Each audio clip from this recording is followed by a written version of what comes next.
Hello friends, welcome to my channel. দেশ এবং দেশের বাইরে থেকে যারা আজকে আমার ভিডিওটি কন্টিনিউ করেছেন প্রত্যেককে gardener TRIPS with Kamal YouTube চ্যানেলে স্বাগতম। তো ফ্রেন্ডস, দীর্ঘ প্রতীক্ষার পরে 12 মাসি আম গাছে আপনার গুটি চলে এসছেন।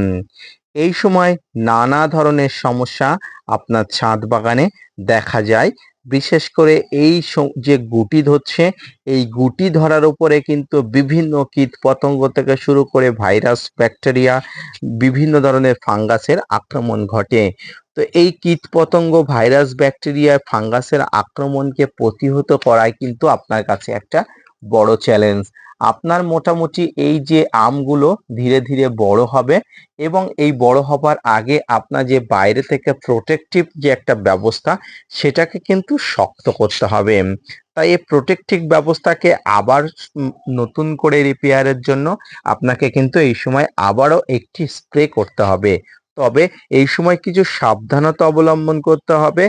কিছু অবশ্যই দেখে গাছের স্প্রে করতে হবে, কারণ যদি এই সময় আপনার গাছে গুটি ধরার পাশাপাশি আরো এই ধরনের অপস্ফুটিত মুকুল থাকে বা আরো এই ধরনের এখনো পলিনেট হয়নি এই ধরনের মুকুলগুলো থাকে, তাহলে কিন্তু আপনাকে খুব সাবধানতা বশত গাছে যে প্রোটেক্টিভ ব্যবস্থার জন্য স্প্রে ফর্মগুলো করতে হবে, কিন্তু গুরুত্বপূর্ণভাবে কিন্তু করতে হবে। তো আসুন বেশি কথা না বাড়িয়ে ভিডিওটি বিস্তারিত আলোচনা করি, ধৈর্য সহকারে দেখতে থাকুন। দেখুন, আম ছাদ বাগানের একটি জনপ্রিয় এবং প্রথম স্থান অধিকারী একটি ফল, যে ফল আমরা সারা বছর পেতে চাই গাছ ভরে। কিন্তু শুধু পেতে চাইলেই হবে না, এই পেতে চাওয়ার পিছনে কিন্তু অনেক শ্রম করা দরকার। তো আম গাছে যখন গুটি আসে, আপনাকে প্রথমেই বলেছিলাম একটি ভালো মানের ফাঙ্গিসাইড এবং ভালো মানের মাইক্রোনিউট্রিয়েন্ট স্প্রে করে দেওয়া উচিত। ভালো মানের ফাঙ্গিসাইডের মধ্যে আমি বলেছিলাম হালকা ডোজের ফাঙ্গিসাইড, যেটা সাব ফাঙ্গিসাইড, অপস্ফুটিত মুকুলের উপরে স্প্রে করে দেওয়া। এই যে মুকুলটি আপনি দেখছেন, এটি হচ্ছে অপস্ফুটিত মুকুল, পাশাপাশি নিচের দিকে দেখুন মুকুলটি প্রস্ফুটিত হয়ে গেছে। এবং এই যে মুকুলগুলো দেখছেন, এগুলো কিন্তু গুটি ধরা মুকুল। আপনারা দেখতে পাচ্ছেন ছোট ছোট গুটি অলরেডি চলে এসছে। তো আপনি আপনি প্রথম অবস্থায় যদি এই ফাঙ্গিসাইড এবং মাইক্রোনিউট্রিয়েন্ট স্প্রে করে থাকেন, তাহলে কিন্তু আপনার নিশ্চিন্তভাবে থাকতে হবে, আর কোনো ধরনের কোনো সমস্যা থাকবে না। তবে এক্ষেত্রে আপনি একটা জিনিসের সমস্যায় পড়তে পারেন, সেটি হচ্ছে আপনার কাছে হিউজ পরিমাণ ফুল এসছে, আপনার কাছে হিউজ পরিমাণ মুকুল এসছিল, কিন্তু আপনি দেখছেন দুটা একটা করে গুটি ধরছে। এবারে আপনাকে একটা কথা মনে রাখতে হবে, একটি আম গাছে যদি 100% মুকুল আসে, তাহলে সেখান থেকে 10% কিন্তু গুটি ধরে। এটা কিন্তু প্রাকৃতিক নিয়ম। আর এই প্রাকৃতিক নিয়মকে আপনাকে অবশ্যই মানতে হবে। যদি আপনার গাছে 100%ই মুকুল থেকেও 100%ই ফল ধরে, তাহলে তো আপনার গাছটাকে বাঁচানো যাবে না, তাহলে তো আপনার গাছের ডাল ভেঙে যাবে। সেক্ষেত্রে আপনার গাছ অনেক ধরনের ক্ষতিগ্রস্ত হবে। তাই প্রাকৃতিকভাবে আপনার গাছে যত ধরনের মুকুল আসবে সেটাই কিন্তু ঠিক। তাই উল্টোপাল্টা স্প্রে করবেন না অতিরিক্ত আম নেওয়ার জন্য। তো দেখুন, স্প্রে করার পরে যে দ্বিতীয় পর্যায়ে আপনার এই মুকুল থেকে যে এই ধরনের যে গুটি চলে এসছে, আপনার দেখুন যে ছোট ছোট গুটি চলে এসছে, এই গুটিগুলোর উপরে কিন্তু এবারে কিন্তু বিভিন্ন ধরনের ফাঙ্গাস, বিভিন্ন ধরনের কীট পতঙ্গের আক্রমণ হবে। তো এই কীটপতঙ্গ, ফাঙ্গাসের আক্রমণ যাতে না হয়, সেই জন্য আপনাকে যেটি করতে হবে সেটি হচ্ছে আবারও একবার ফাঙ্গিসাইড আপনাকে স্প্রে করতেই হবে। কি ফাঙ্গিসাইড স্প্রে করবেন? এই সময় আপনি যে ফাঙ্গিসাইড স্প্রে করবেন সেটি হচ্ছে সাব, ম্যানসার, আপনার কাছে থাকা যে কোনো ধরনের ফাঙ্গিসাইড, M45, যে কোনো ধরনের ফাঙ্গিসাইড আপনারা 1 থেকে 1.5 ml 1 লিটার জলে নিয়ে আপনারা স্প্রে করবেন একদম সকালের দিকে। পাশাপাশি এই সময় আপনাকে আরো একটা জিনিস করতে হবে, এই যে ছোট ছোট যে গুটি আসছে, এই গুটির উপরেও কিন্তু আপনি স্প্রে করতে পারেন।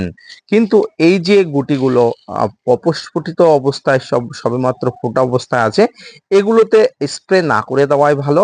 কারণ এগুলোর তে এখনো পর্যন্ত পলিনেশন হয়নি, কিন্তু এগুলোতে যেহেতু গুটি এসে গেছে, এগুলোতে আপনি স্প্রে করতে পারেন। এবং এর সঙ্গে আপনি যেটি করবেন, আবারও একটি মাইক্রোনিউট্রিয়েন্ট এবং এবারে আপনাকে যেটি মিক্স করতে হবে সেটি হচ্ছে এসওপি। এই এসওপি বলতে সালফেট অফ পটাশ, যেটাকে আমরা বাজার চলিত সাদা পটাশ নামে চিনি। এই এসওপি কেন স্প্রে করব? এই এসওপি কিন্তু গাছের রোগ প্রতিরোধ হয়ে ওঠে। এসওপি কিন্তু গাছকে শক্তিশালী করে তোলে। যেমন আমাদের শরীরে শ্বেত কণিকা এবং রক্ত কণিকা থাকে, দুটিই কিন্তু শরীরকে বিভিন্নভাবে ভালো রাখতে সাহায্য করে, বাইরে থেকে শত্রুর আক্রমণকে প্রতিহত করে, শরীরকে কিন্তু সুস্থ রাখতে কিন্তু এই দুটি কণিকা কাজ করে।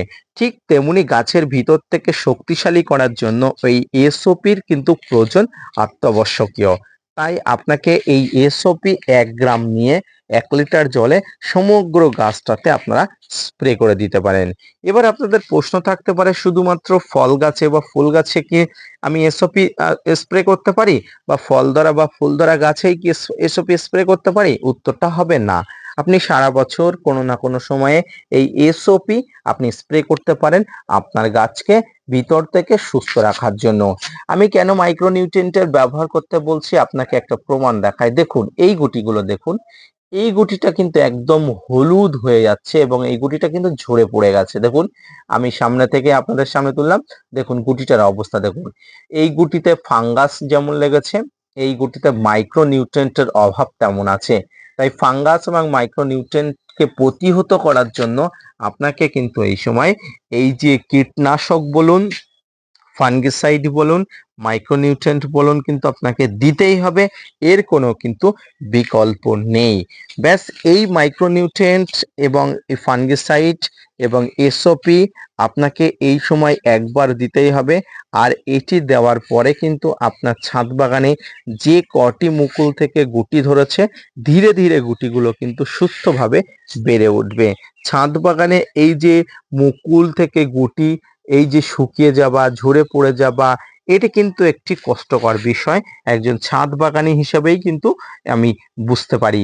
কিন্তু প্রাকৃতিক নিয়মকেও কিন্তু আপনাকে মানতে হবে। আপনি যদি পরিচর্যার ভুল করেন তাহলে কিন্তু একটাও আপনি মুকুল ধরাতেই পারবেন না।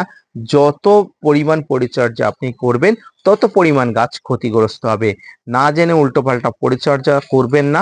এবং এই সময় আপনারা উত্তেজনার বশে আপনারা কি করেন, আপনারা উল্টোপাল্টা খাবার দিয়ে দেন ছাদ বাগানে গাছের গোড়ায়। একদমই দেবেন না, কোনো ধরনের তরল সার, কোনো ধরনের খাবার গাছের গোড়াতে দেবেনই না।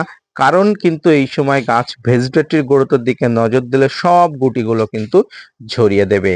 তাই অত্যন্ত চিন্তা ভাবনা করে, ভেবে চিন্তে, অত্যন্ত পর্যালোচনা করে গাছের মুকুলের পরিচর্যা করার পাশাপাশি গাছের গোড়াতেও আপনাকে খাবার দিতে হবে। তো আজকের ভিডিওটি এই পর্যন্ত। খুব মনোযোগ সহকারে, খুব গুরুত্বপূর্ণ মনোযোগ দিয়ে আপনাকে অবশ্যই পরিচর্যা করতে হবে। পাশাপাশি আম গাছের এই মুকুলের পরিচর্যা সম্পর্কিত আজকের এই ভিডিওটি কেমন লাগলো অবশ্যই জানাবেন। এবং এই সম্পর্কিত যদি কোনো তথ্য দেওয়ার থাকে বা কোনো তথ্য জানার থাকে, কমেন্টস বক্স আপনাদের জন্য অলওয়েজ খোলা আছে, আপনারা অবশ্যই কমেন্টস করতে পারেন। ভিডিওটি মনোযোগ সহকারে দেখার জন্য অসংখ্য ধন্যবাদ।